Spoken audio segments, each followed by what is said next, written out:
Happy Friday and welcome to the Wolff Den presented by Win Again Academy. Mark Moyer doing some great things with his networking and informational events. WinAgainAcademy.com. I'm Matt Wolff, founder of Ticket Time Machine. Today we have Stacey Brown with us. Stacey, welcome to the Wolff Den.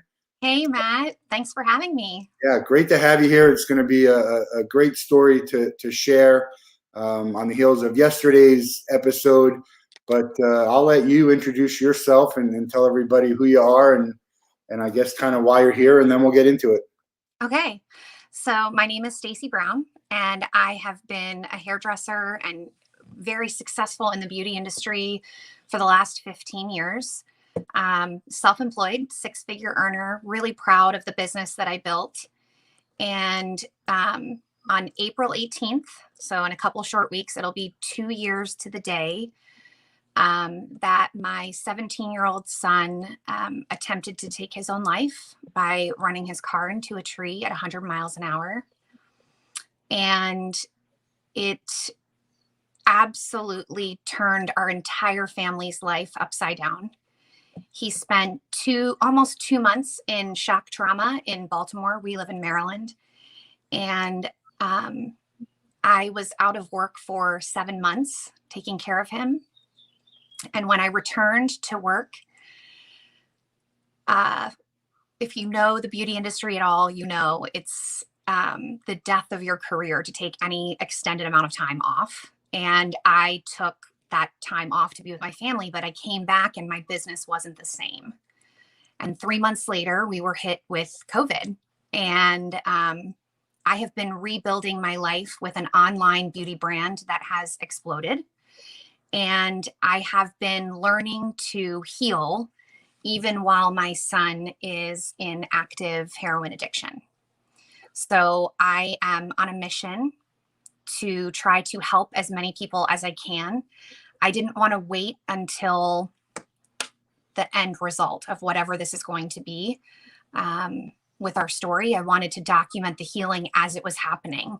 I wanted people to see the pain that I'm in and that I'm still getting up and facing every day. And I try to help them with how they can do that too.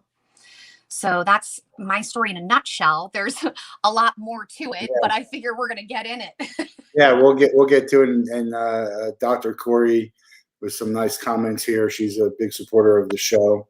So thanks for joining us. Any questions? Put them in the comments. I guess the first question was, and I'm not sure how relevant this is, but you said 2 years ago and 17. Is he 19 now, or was he 15? And I guess he wouldn't be driving if he was 15, right?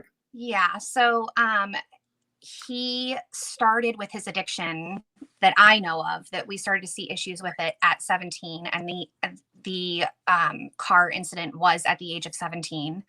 He will be 20 on May 3rd.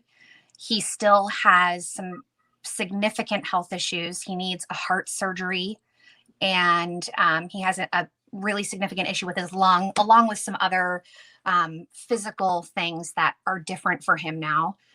In high school, he was a varsity football player, and he started to hang out with the wrong people and was experimenting. We have addiction in our family history on both sides of the family. My husband is in recovery and has been for over a decade. We knew that there was a possibility that our kids would suffer from addiction and or mental health issues because of their genetics. But he was not a kid that I imagined going down this path. And I know a lot of people probably say that. I've heard it a lot. But he was 17 when it happened, and he's going to be 20, and he has been in and out of rehab facilities basically for the last year and a half. Yeah. So I certainly don't want you to take this the wrong way. It's just something that's curious for me. Like I always, and I don't have kids, so I have no idea. But I always said, like, how do you not know when your kid is smoking cigarettes? I said, there's no way my kids are going to be smoking cigarettes, and I'm not going to know. And it's very easy to say that, but then it's just like you have no idea somehow. And obviously, you guys caught wind of it a little bit, but how is it? I don't know anything about heroin, so I'm not even going to pretend, but it sounds like it's a pretty out there kind of drug. But how does someone keep that hidden? So Matt, that's a great question. And what I love about doing interviews like this is that that's a genuine question and it's a really good one. I don't know if my answer will help anyone, but this was my experience. I started seeing some personality changes. My son and I have always been pretty close. As a hairdresser, he would come and like work with me and sweep hair and clean the shop and just he always wanted to do the right thing. And I didn't know that he was experimenting, but I think we need to really point something out. Kids aren't smoking cigarettes anymore. They're vaping. Yeah. And vaping, right? There's no, like, it might have a fruity smell or whatever, but they can get away with it even in school. Yeah. And the same goes for marijuana. That was his first drug of choice, was marijuana. And yeah, you can smell it. But again, if they're vaping it, which is what he was doing, it's not like back in the day when people would smoke a joint, it doesn't have that same smell. So that was where he started. About 3 or 4 months before he tried to kill himself, he overdosed in our house. And he used household, like over the counter medications. And he got online and he researched how to get high off of stuff that was in the house. Yeah. And that was our first sign that it was really like that we had a serious problem. And he was in a hallucinogenic, psychotic state for 48 hours in the hospital. And there was nothing that they could do. There is no Narcan for an overdose on household substances. Okay. Right. And so it started like that. It was like drinking, marijuana.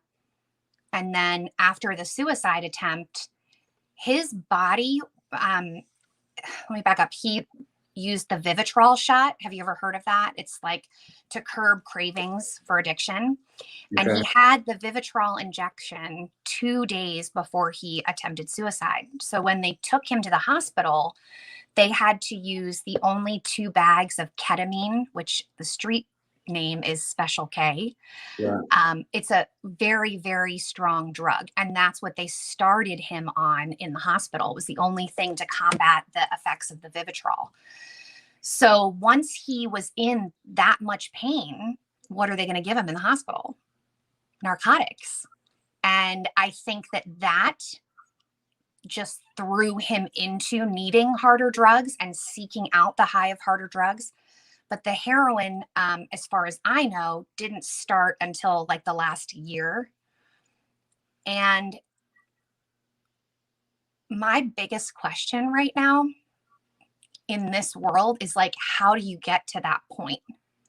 Like, I still haven't had the chance. I don't know if I'll ever have the chance to ask my son, why would you try heroin? But I know that it gets to the point where the high is all you care about. Doesn't matter how you get there. And it's heroin. So what is his state now? I have not spoken to him since the beginning of November. Okay. I know that he relapsed again a couple of weeks ago, and I only know because he's still on our health insurance. And I believe that he is trying to get sober. And I think that relapses are a natural part of that process. I'm hesitating. Do you see me hesitating? No, you know what? It's my fault because I always ask people like what's off limits, and and for me, Matt, there's nothing off limits. I know, but I usually ask that question, and someone looked at me like, "What? Well, why? What are you going to ask?" And this would have been a perfect example of asking not what's off limits, but like look, I understand how tough sharing a story like this is. So, it's just it's really you know why it's tough?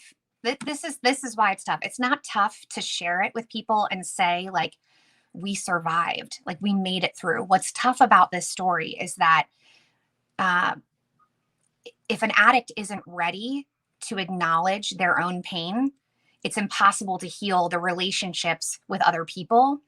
And for me, I'm sober and I'm figuring out how to live a healthy life, right?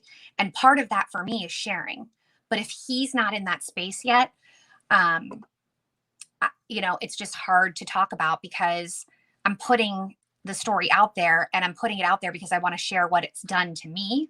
Yeah. He's still in process and he's young. I mean, how many of us knew what we wanted to be or do or become at the age of 19? And then you add, he had a traumatic brain injury, was part of his body was ravaged by this crash. When he was found, he was only breathing 1 to 2 times a minute. He severed his carotid artery, one completely. He partially severed the other. He has a traumatic brain injury. So between the traumatic brain injury and the addiction and the fact that he's a young kid, it's just a lot to process. And he's got a long road ahead of him. Yeah. So, I mean, just to give an overview, he's still in bad shape physically and mentally from the crash. And then he also has his addiction. Yes. And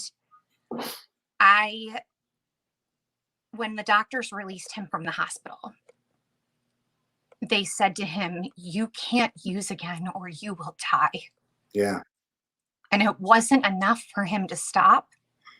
And so I'm very aware that this story might not have a happy ending. Yeah.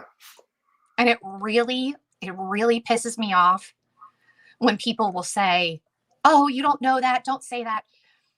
If you're not living it, it's really hard because you have to face the reality of addiction. I mean, he could hear one of these interviews and it could be the last time that I interact with him, right? Where he like hears my voice. And so I just feel really prompted in this moment to say that I love you, Dylan. And I am doing all I can to heal by sharing this story and hoping that it helps another family. Yeah, it's that's man, it's very hard for me to see other people in pain and sad. It's I don't have a lot of here, Dr. Corey again with some encouraging words. Is it? And again, I don't want to dive too deep into something that obviously. Do it. No, I'm just saying, is your non-contact with him protocol? Is it your choice? Is it his choice? That's a really good question. The way that it came about was his choice. I called him out on something and he didn't like it. And I had not been calling him out on anything, but this particular thing I was distressed about and felt the need to call him out. So I did. And that pissed him off. And we haven't spoken since. With that being said, this time of not talking to him and having space has been really restorative for me. I mean, I have focused completely on my healing and what I need to do to be a healthy person, because this took me to a very dark place. And so now I would say it's probably mutual.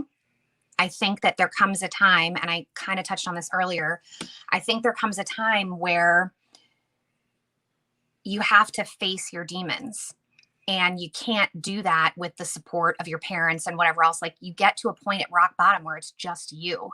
And I think that needs to be right now. He still talks a little bit to his siblings, but it's very limited contact, very limited.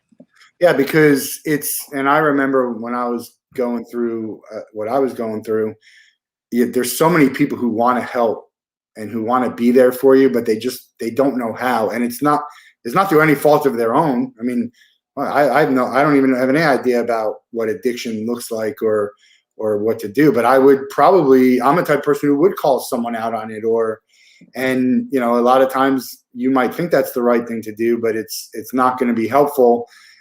And there's a difference between saying something to someone, again, back to mine. Like I was depressed and I was in bed and I didn't want to go anywhere, but I never thought about hurting myself. I always knew everything was going to be okay. So there's a difference about saying the wrong thing to someone like me in that situation and saying the wrong thing to someone like your son, who knows? I mean, that could, it could really put them off into something. Maybe it's a lot harder when he's in a rehab and he's got, eyes on him, but you got to be careful, because when he's not, it's not their choice, right? It's not, he's not choosing, say, man, I'd really like to, it would be fun. Let me go do this. It's not a choice as I understand it. And that's a real tough thing to deal with, not having a choice with something that could be so destructive to you. And what's really hard is that people okay, we're getting in it. I'm going to talk about it. I haven't talked about this publicly, and I'm going to talk about it because you went there, and I'm like, yes.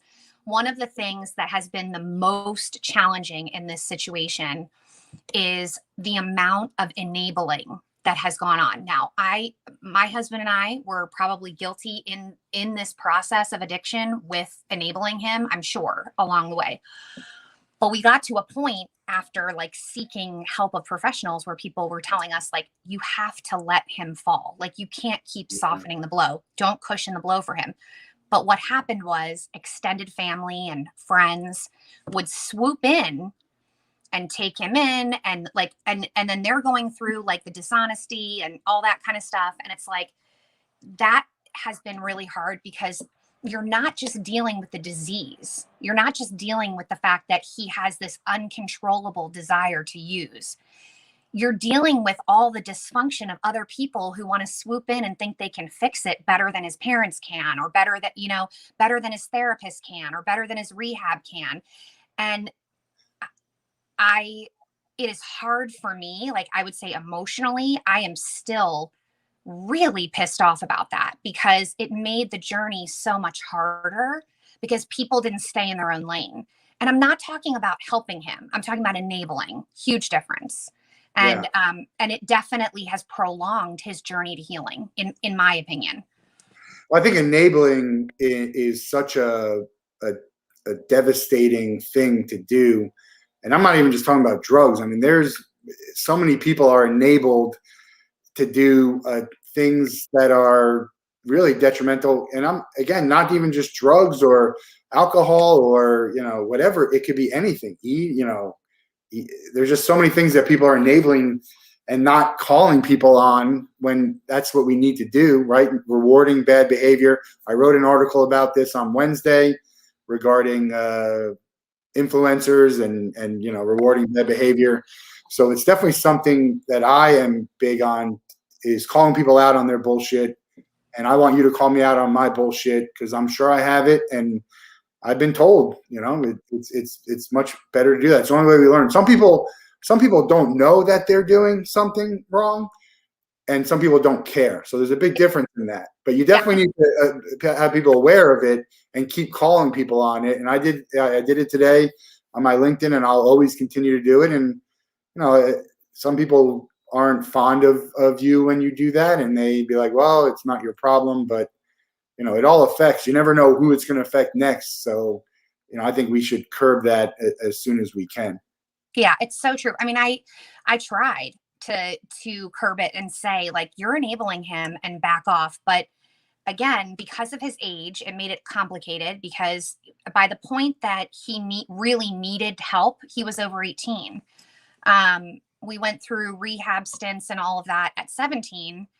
But once he hit 18, a lot of people just got involved and made the process a lot harder. And, it's a learning experience. It's not something I ever envisioned going through. I went through my husband's addiction with him and him getting sober. But when you go through it with your child, it's a completely different experience. Completely. Yeah. I couldn't I can't even. I don't have children. I have nieces and nephews, and my friends all have kids. And to think, that's something that they have to deal with. And it doesn't matter how good a parent you are. It doesn't matter how many times you teach them right from wrong. There's always that chance that it could slip right through the cracks and be in this. There's a great movie. Great movie is not a good, very interesting movie called Bliss on Amazon Prime with Owen Wilson and Selma Hayek. Mhm. It's just, I don't even know how to explain it, but it's very weird and it makes you think, but it's on the lines of addiction and mental health, and I think it's definitely worth a watch. It's something we have to have more conversations like this about. I mean, Matt, what you're doing, and I mentioned this to you before we started recording, what you are doing it's life-changing. There could be a parent listening to this whose child is struggling and they are beating themselves up for this addiction. They feel like it's their fault. I know what that feels like. I know it is so overwhelming as a parent to, you work to build your life. And I mean, I didn't go to school for cosmetology until I was a single mom with 3 little kids. And I pushed myself to get through that. And you get to this point in your life where you're like, everything is set. Like, this is awesome. Like, my kids are a little older. They're in sports, like life is good. I'm in my home in the country and like life is good. And then it's a tailspin. All of a sudden it feels like overnight. And I think that hindsight, if we can talk about hindsight for a minute, I wish that I had had more of a support system in place for him to help him manage his anxiety and his depression. I definitely saw signs of that before the self-medicating, and I tried to navigate it with him. But it just didn't work. And Yeah. I wish that I had had those people in place. And I would encourage anybody who has children of any age to figure out that support system before you're in a crisis, whether it be that you have a family therapist that you all see once in a while, whether it's, somebody from your church, a guidance counselor. I don't care who it is, but somebody professional to be there for your family. Because when you're in the crisis, it's really hard to find that support. But if you have it in place already before a crisis happens, I think it can really help. And in this day and age, with what our kids are exposed to, I feel like it's imperative to have that support system outside of, the 1 or 2 parents in the house. Yeah, it's your circle is so important. My circle, I wouldn't trade it for anyone else's in the world. And I luckily haven't needed to, lean on them or rely on them, but it's very important to have, it's not being the most popular, right? Because, at the end of the day, you might not be able to pick up the phone and call those people. They might love you, right? And you're the life of the party and you got, a million friends, but you need that family. Because the other thing we to talk about is not everybody has such a great family connection. I happen to be very lucky. My family's tiny, but where we are locked in. And I don't have that. yeah, and people don't talk to their mom or their dad or their son or daughter or brother or sister or grandma, whatever it is, for whatever reason. And so that's, people take that for granted. And I think you need to, make sure that you have that circle, and it could be friends, right? It could be, and sometimes it's a stranger. Sometimes it's just talking to a stranger who understands. And I want to get to a question that's here, and then I'll ask. But before I forget it, are you part of any support groups of people who are in similar things, whether it's moms or parents or anything like that? So I have done Al-Anon a couple of times, and What is that's that? Al-Anon. So that's a support group for it's like the sister to Alcoholics Anonymous, but it is Okay. a support system for families with addiction. Mhm. I've done that.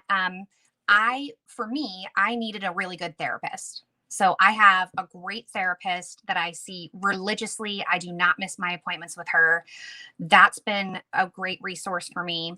And then I have a couple of friends who we have united because they either have a child who has recovered and is living sober, or they have a child who has passed from addiction, and they work in the advocacy area in my area here, and they help me so much. I have found for me, more of that one-on-one help has been a better support. Group settings sometimes can be a little triggering for me still, but I absolutely seek the help of professionals and have that support system around me. I, interestingly enough, just to talk about the family thing and the way addiction has played out for us, that family, like, it's been very, very distant as far as like my side of the family. And it is interesting to see how going through trauma with your children can re-trigger trauma from your own childhood. And it has been hard to find that support system, but I have some amazing professionals and friends who have just rallied around us. Yeah. Yeah, there's pride and shame and so many reasons why people don't want to do whatever it is that they should be doing, whether it's helping or get help themselves with professionals. I promise you, whatever it is you're going through, go get the help. Talk to someone, whether it's a professional. I'm not an advocate of just going on drugs, but there's certainly no shame in doing it if that's what you need. So we need to get rid of that stigma of like the things that are preventing you from getting the help, whether it's talking to someone or and even if it's just talking to someone. Forget about a professional. Talk to someone, and you'll find if it's someone you can confide in and open up to and talk freely with. That's the thing for me is stranger therapist. It's a lot easier to talk to those people sometimes than it is to the people who are you're closest with. Whether they do anything for you or not, it doesn't matter. It's just easier, and that's what I found, and I'm sure a lot of people find that. I'm not sure if this is a friend of yours. I love the name. I'm not going to try and pronounce it to. That's Deborah. That's my friend Deborah. Yes. Deborah Verp Reinheimer. That's yes, you got it. I love it. It sounds like a movie star. Yes, she's gonna eat that up, Matt. Yeah, I love the character. I got a caricature for my thing. I love everything about this, and it says I got my COVID vaccine. Beautiful. All right, well, let's answer. What pearl of wisdom would you give to people about dealing with an active addiction that would help them center on themselves and not the addict? That is a little bit about that, but go talk a little bit more. Yeah. So, one thing I have not really shared publicly until very recently is that I am intuitive, and I do intuitive readings for people. And I don't like the word psychic. I think it's a little weird. And but I sense things about people. And for me, the pearl of wisdom I would give is that I have had to focus on healing myself, meaning what part have I contributed to what is going on? Because here's the thing. When there's dysfunction in a family, okay, I don't care if it's addiction, mental health, Money, divorce, at any, right, like life, right? Like you contribute to that, right? You, the person, contribute to that. And for me, being the control freak that I've naturally been all my life, surrendering that control has been one of the hardest lessons I've had to learn. But if I focus on myself and I focus on facing my shit, and I can put a better Stacey into the world, that's really the only thing I have control over. Like I don't have control over whether he's going to use heroin again or not. I don't have control over whether he's going to live or die, but I do have control over myself and how I live and how I present myself to the world. And so it's important that you get that help for yourself. I went into my therapist when I met her, and I'm like, I'm not leaving here with anything left to work through. Like, I'm going to plow through this as long as it takes. this is my shit, right? And I'm just like, here you go. But by doing that, I can't focus on him because I have to pay attention to what I'm doing with myself, right? Like I have to focus on that. I want to be a better mother. I want to be a better friend, a better wife, a better business owner. And so for me, it was taking the time to get the professional help that I needed and focusing every day on having a healthy routine, a healthy lifestyle, remembering what it was like when life was healthy and the habits that I was doing during that time and slowly incorporating them. I got Tracy with some nice words, and I agree. I certainly agree. I always say this, and I try and do it myself, but you're not going to be any good to anyone else if you're not healthy mentally and physically. So, you know, you always got to take care of yourself first. I mean, that's kind of like, you know, I'm on an airplane and they say, hey, put the oxygen on yourself first before you try and help anyone else. Right. So, but Matt, I got to tell you, it's a really hard thing to do. I know you don't have kids, but when your kid is laying in a hospital bed and they have a trach that's a machine is doing the breathing for them, it is really hard. No, I get it. Yeah. It is a really hard process to go through. And I don't want to mislead the audience in thinking that it's just as easy as getting a therapist. It is a daily battle. It is a daily commitment to myself and to my son, though he might not know it right now. I am fiercely committed to having his life have meaning beyond his addiction, beyond the heartbreak of the last couple of years. And I want to do that by helping others. And so I just want to be really transparent in saying it was a long road to get here. We're still in it. I mean, the accident or the car crash, it's hard to call it an accident. It wasn't an accident. It was 2 years ago. And if anybody had told me 2 years ago that I would be sitting here talking about that day, I would never have believed them. So please know that I know it is a long road and you just have to start with one small step, whatever that is, to care for yourself and make the focus you to your healing, whether it's getting a therapist, whether it's journaling, meditating, praying, whatever it is, start with one thing on your road to healing and it will start to just unravel, and you'll in a good way, like where you'll start seeing the therapist and you'll start feeling a little bit motivated. For me, Matt, I had to go on medication. I couldn't deal with the level of what I was feeling and function. It allows you to do the other steps. That's the thing, because that the talk and the therapy and the mental side of it, it's a long road. Yes. And so the medicine takes that block away and allows you to do that. So that's why for some people the medicine is so important. Yes. But medicine, like anything else, even the stuff that helps you, can be dangerous. So absolutely, we don't take it lightly. This is obviously, we're not giving advice, any medical advice or any professional advice. This is our own experiences. But I say that not to say it was easy to take care of yourself, but to say that you have to understand that you need to take care of yourself in order to be able to, because you can't control that other side. Right.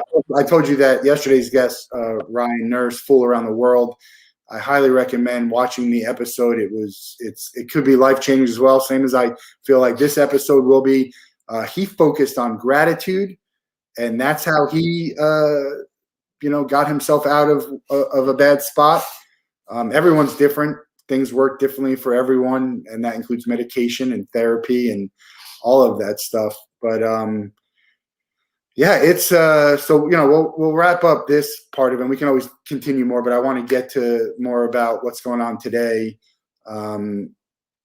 It's, I don't even know if we should probably talk about it, but driving your car, you see it in the movies, right? I mean, as a way to, man, I could think about 50 other ways I'd rather try and end my life in that. So that's not like, hey, I took too many drugs, or maybe I'm doing this. That's full on. You're at there's not much more you can go lower than that. So, the point of having talks like this is, if we can get someone before they get to that, maybe his thing that alerts everyone, or the next person's thing that alerts everyone, is something that, and again, I hate to compare things, but it could be something that's a lot more manageable to do that. So that's why it's so important to talk about this stuff, in my eyes.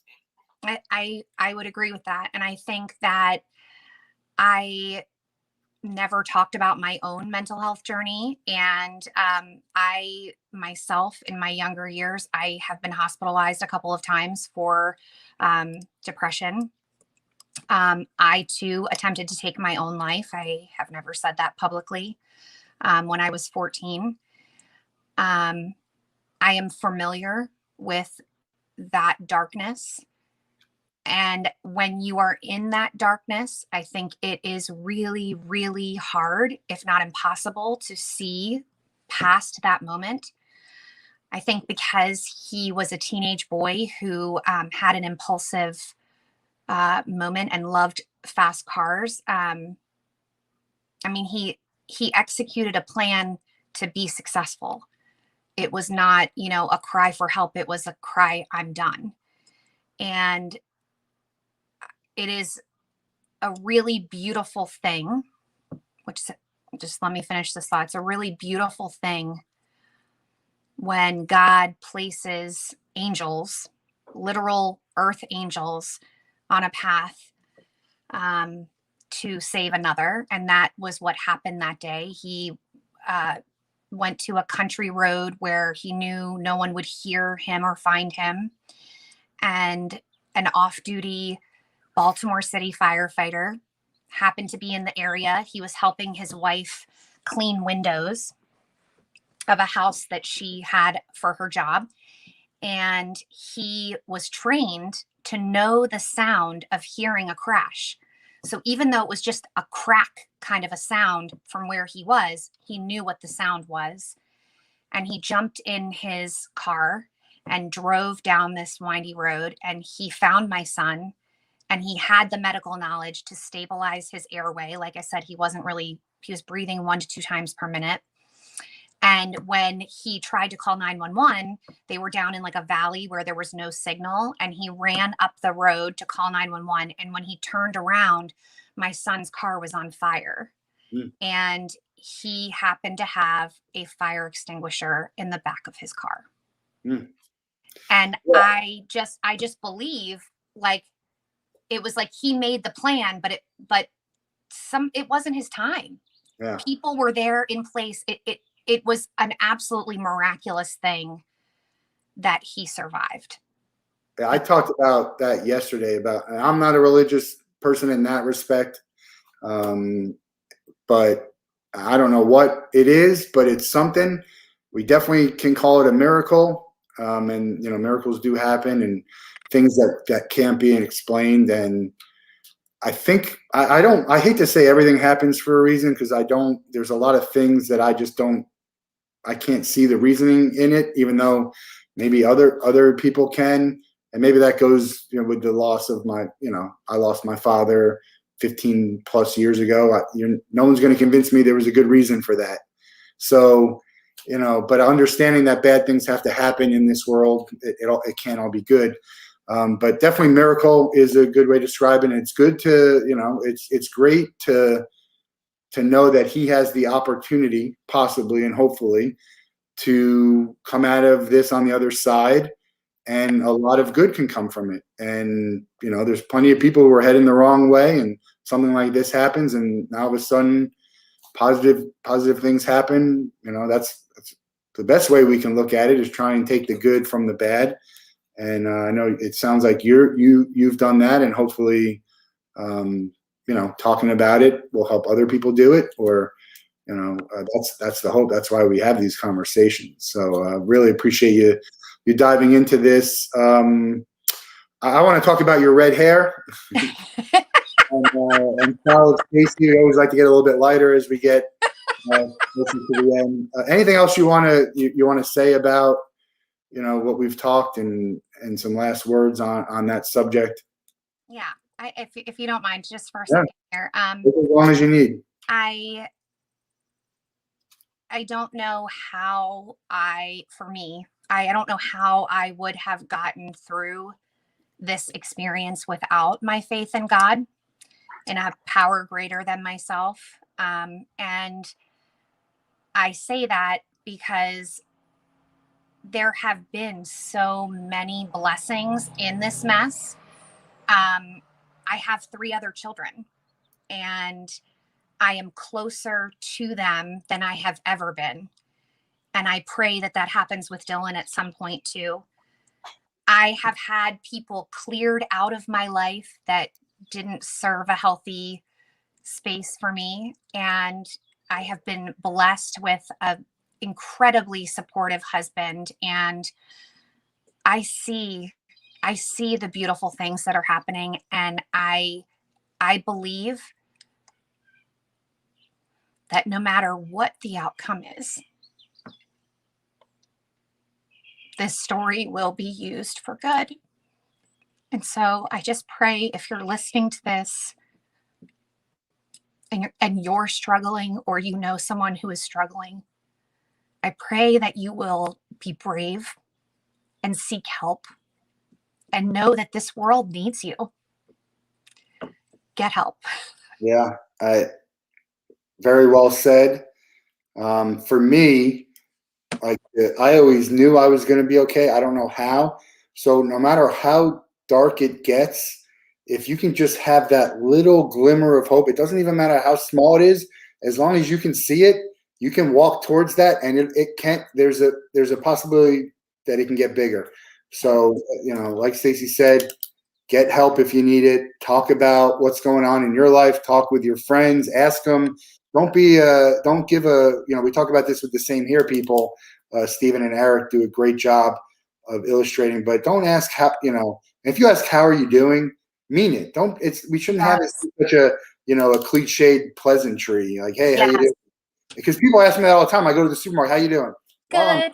I'm tired, or I'm this or that. Like I'm going to tell you, like, don't ask me something if you don't want to hear the answer to it. Yes. Yes. So, that's one thing that I would say to people listening is, check in on your friends and don't make it a generic thing.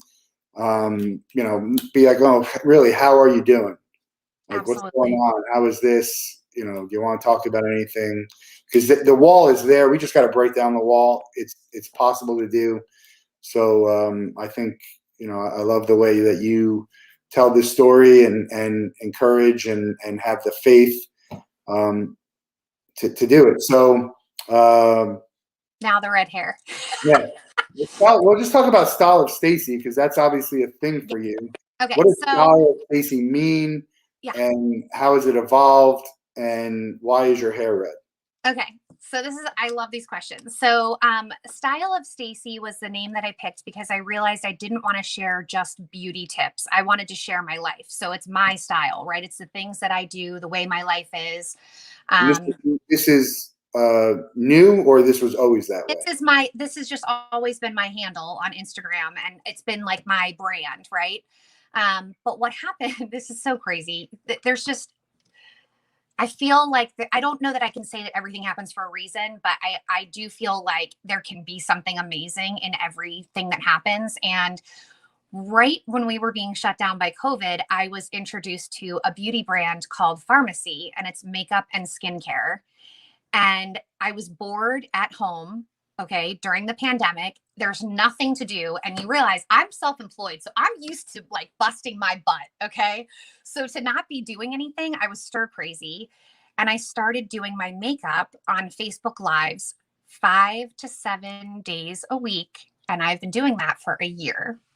And it's made me a really solid income. And I'm now doing hair like very part-time. And then I'm doing readings for people, intuitive readings for people as well. So I've just kind of built this brand, not just about beauty, but really branding myself as the woman who helps you to love yourself through self-care. And I have people ask me all the time, will you do my makeup? No, I'm not going to do your freaking makeup, because we're going to teach you how to do it so you can feel better about yourself. And I realized it was healing me as it was happening. And so I've built this incredible brand, and I love the makeup, but I love that I have this brand that's kind of all encompassing about self-care and loving yourself. And the red hair, after my son's accident, I wanted to change, and I had always wanted red hair. If anybody knows Sharon Osbourne, Ozzy's wife, like, right? She's got this, well, she had this fire engine red hair for years. And I was like, she is a bad bitch. Like, she knows how to bring it, right? Yeah. And I happened to be on Instagram, and I'm scrolling through, and I see this picture of this phoenix bird, right? And the phoenix is rising up out of the ashes with these fire engine red feathers. And I was like, that's my sign. My daughter's a hairdresser. I was like, I need to go red. And I have been red ever since. And it's crazy because it's become like a signature for me. And now everybody says they can't imagine me without it. Yeah. It's a total pain in the ass to keep up with, though, Matt. Yeah, I bet. No other color. It's always going to be red. No. I think it's going to be red. I think it's going to be red until it's white. Red and white could be good too. Right. But Yeah. it's definitely become a part of me now. And it's a reminder every day when I look in the mirror. You are, can I drop the F-bomb? You are a freaking phoenix. You got the F-bomb. You know, you're a fucking phoenix rising. You can do this every day. That's what I think to myself. Like, you can do this. You can get through this. And it sounds so silly, right? We're talking about my hair, but the thing is anything that can bring you up out of that negative space is a good thing. So whether it's changing your hair, changing your makeup, whatever it is that is going to make you feel better, my little catchphrase that I say at the end of every episode that I do of my makeup videos is, now go do your makeup. You'll feel better. And that's my passion, is encouraging women to take care of themselves before a trauma happens so that they can continue to care for themselves instinctively if it does happen. Yeah, I mean, the common sense thing would be just to make a change. If whatever you're doing is no good, it could be a small change or a huge change, and that's not always going to fix everything. But I would, you always got to try and make that change. It's the whole idea of just put one foot in front of the other, or just breathe, right? Like we make it just one basic thing. And I have found healing from these incredible women who tune into my videos every day. I mean, they inspire me. They show up, they comment on my videos, they buy their makeup and their skincare from me, they support my business. And it just is a true testament to, like, your story's not done, you guys. Like, you might be in a dark time right now, but good things can come out of pain. Good things can happen. And I've been amazed. I thought my career was over, Matt. I really did. I really thought after 7 months out of work, I was done. Well, speaking about the change and the work thing, very few things in life that are changed, like your red hair, like quitting your job, are permanent. You can get the red out of your hair. Very few people are going to be unemployed for the rest of their life by losing a job or changing a job. But every day we see examples of how life can be short, and it's just not worth being in a situation that it makes you unhappy on a daily basis. Now, there's levels of unhappiness. I'm not telling you to go quit your job just because you don't like your job. Right. But, for me, I made a promise to myself a while back that I'm just not going to stay somewhere that I'm unhappy. And that's my job. That's where I live. That's who I'm with, all of it. And way to go. Yeah, it's not that easy to do, but it's not that hard. It's not that hard to do either. And it's a lot of it is, and I talk about this when people ask me about, being an entrepreneur and starting your own business, just getting past that first step is the hardest thing. And that goes with so many things, starting your business and, going to talk to someone. There's so many different examples of where that first step is it seems like it's, Mount Fuji, but you'll get past and you'll look back and it's just a little baby hill. And then everything else will shrink to these, much smaller roadblocks. Not to say it's easy. There's still struggles. There's still things you got to overcome, but you'll have that feeling that you can do it. Yeah. And I think to piggyback on that, I think the other thing is, if there is something that you want to do, like red hair or, a trip that you want to take or whatever, like make that a goal to like get it done. Do it. Don't wait. Don't wait and say tomorrow I'll do this. That to me, this was like one of those things I was like, I don't want to regret this. Like I've always wanted red hair. Why the hell am I not doing it? Live your life to the fullest, like take in those experiences. If there's something that you want to change, do, grow, go and do it. Go and do it. There's examples. And I talk about this all the time, but I even said this to my wife. Like we're about to buy this thing. And I said, all right, go buy it. And then like 3 days later, oh man, it went up $20. I'm like, all right, well, go buy it. 3 days later, oh man, it went up $50. I'm like, well, what are you waiting for? Just buy this thing. Yeah. And so many times we do that. It's Deborah bringing the wisdom today. She's got some great comments here. But yeah, I always do it. It could be airplane, a plane ticket, and I know I'm going to do it. That's the thing that kills me. I know I'm going to do it. So what am I waiting for? Because waiting is only going to harm me most of the time. Yeah, and I think in addition to that, if there is something that you need to say to someone, say it. Don't let the I love yous pass. When your kids are rushing out the door for something, grab them and hug them.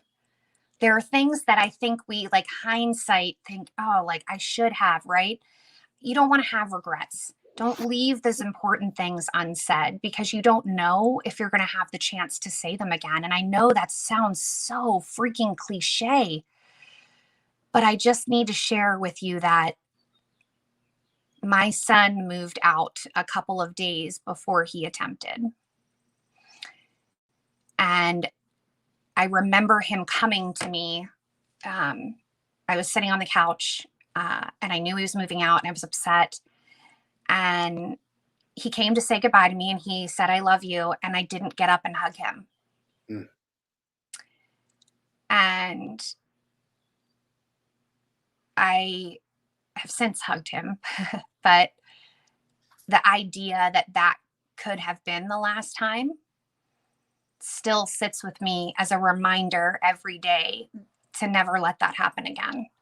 And so love the people, love your people, love them well, and let them know. Yeah, that's a great, we hear that all the time, and it is cliche and it is important. But also for me, when my dad passed, I flew up there and I got, by the time I got there, he was unable to talk. And he would hear me, but unable to talk. And, I didn't feel like I had to say anything to him because we really knew how we felt about each other and what we meant to each other. And so it's important, of course, to say the I love yous and give the hugs, but it's more important in a general day-to-day basis that people know how you feel about them and, what they mean to you. And it makes it that much easier that if, God forbid, something like that does happen, you don't have to worry about that I didn't get one more I love you in. And for me, that's the way I try, and the people that are in my circle, they know that already. And it's very important for me to have that feeling. So not telling you not to say it, but it's important. There's a lot of other ways that you can express how you feel and your gratitude towards someone and how important they are to you. And I think that's a very important thing for me, that I think people maybe can use themselves to be like, look, I know how you feel about me, and it's great to hear it, but yeah. I'm more comforted by the fact that I know exactly how you feel about me and what we mean to each other. Yes. That, because sometimes saying I love you and all of that could be, sometimes it's just lip service. Right. I guess what I'm saying is don't let the moment pass, I get it. Let the moment pass. No, look, life is about timing. It's just who knows? You just never know. And so, grab what you can when Yes. you can do it, and enjoy every moment. And, I'm someone who probably has a little bit more negative things in my life than I need. It's and anger, and I try and let go of it. And, but the things that I see about these life is short moments, and the tragedies that people go through, and all the hardships that I see out there, and all the good that other people are doing, makes me want to be a better person, and a better, husband and son and brother and uncle, whatever friend. So it's a long process. Right. But Matt, what's so cool is you're taking your experiences and you're using them to connect with other people and putting it out there into the world, that we want to remove this stigma. Like, Yeah. whatever it is that you're still working through, the fact is you are taking your pain, like the things that you've been through, your experiences, even talking about your dad, right? And like sharing that on this podcast and what your experience has been, you are helping. You are one of the people who is helping to make this world a better place. I cannot thank you enough I appreciate for that. creating this platform, and for not just using it for the laughter, and because we love all of that, right? Yeah. But for getting to heartfelt issues that are ravaging families and people in this country and in this world. And you're giving a space for that to discuss it and to bring light to it. And I just can't thank you enough for what you're doing. No, I appreciate that. No, it's good. Sometimes, and there might become a point when it is for you, but because it's obviously much different. But talking about my dad and thinking about it, and whether I laugh or cry, is a good experience for me. I love everything that reminds me of him and all the people. My grandma, I talk about my grandma all the time, and she's over here, my grandpa. And so I think, even though it makes you sad, it's good to keep I'm all about memories. That's what Take a Time Machine is. And I have so many great memories that, I'm going to let that guide my thoughts, the great memory. And I have, the bad, you remember the bad stuff. I remember, seeing him in bed and seeing him in the hospital. And, but, I think you got to take all of it in, and it just gives you comfort. For me, that is. Yeah, for me, I choose to think about my son and the addict as two separate people. So I have to separate. Like, I don't like the addict. I don't like him. I can't, I don't even understand him. But my son, who's underneath that exterior of addiction, I think about him all the time. And I think about the amazing memories. And I think it's so important that, for 17 years, we had awesome memories. Yeah. This is something hard, but it can't overshadow the amazing person that I know is still in there with my son. Crazy to think it's like an exorcism. Like when you talk, like this, or even someone like multiple personalities. It's Yeah.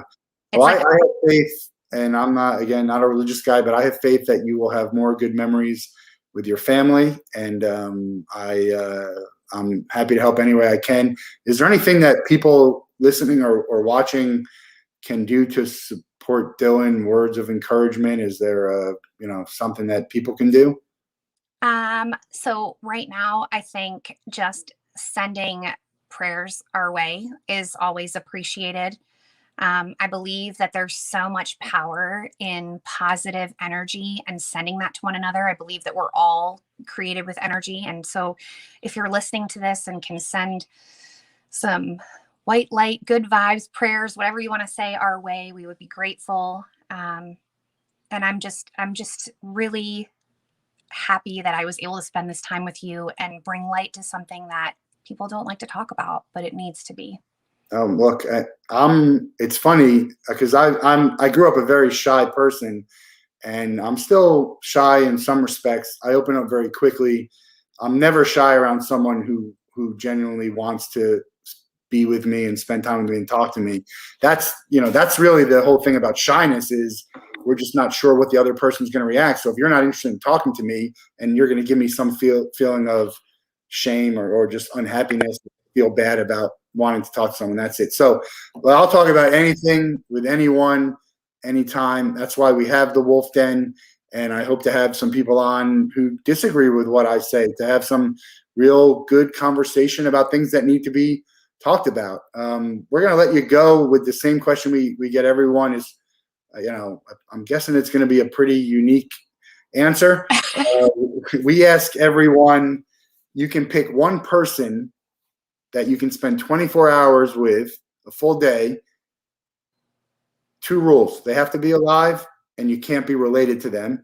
Who are you choosing and what would you like to do with them? I ask this because we have a list going and we're going to make it happen for somebody on our show.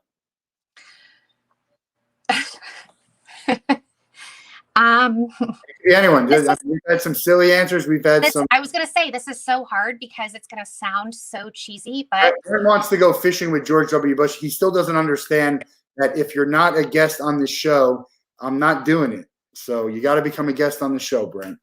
Okay. So Oprah Winfrey does this incredible podcast series called Super Soul. And she interviews people from all different walks of life under these incredible trees on her property, and she sits outside with them and has this conversation. I want to sit under those trees with her and have a conversation. All right, you're on the list. I feel like someone said Oprah before, but you're on the list with Oprah Winfrey. It's a hell of a choice. I think spending a day with Oprah would be very interesting. Yeah, she's taken her pain and she's turned it into purpose, and she's making the world a better place. And I can't think of anybody else that I'd want to spend that time with. Well, it's on the list. Style of Stacey. You can check out our link tree. Some great, her products are on there. Her story is on there. Instagram, some great stories and posts on Instagram. Everybody send prayers Dylan's way and Stacey's way, because you need some prayers too. If that's your thing. I always say, if that's something you do it. My thoughts will be with Dylan and you, and happy to help any way that we can. So we really appreciate your time here today and your candidness and thank you. Openness. It's gonna be helpful for someone who's watching. And thank you to everyone in the comments, Dr. Corey and Tracy and Deborah, Verp Reinheimer.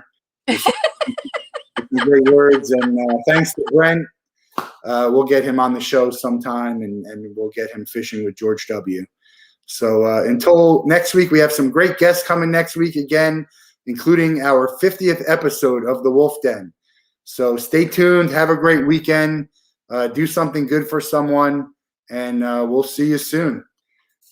Thanks again. Thank you, Stacey. Thanks, Matt.